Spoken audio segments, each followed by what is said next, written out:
В общем, 6 квартир муниципальных, да?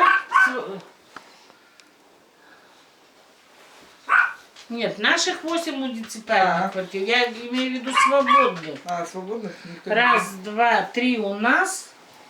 Там Хлювовы живут, Наташка не живет, но они вроде смотрят за ней. приходит.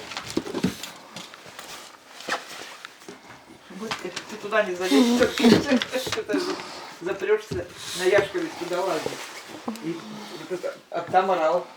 Туда вот идет к туалету. Верочка, ты что не открывает? У меня ведь тоже там из Лондона вывих тут. А тут у порога такой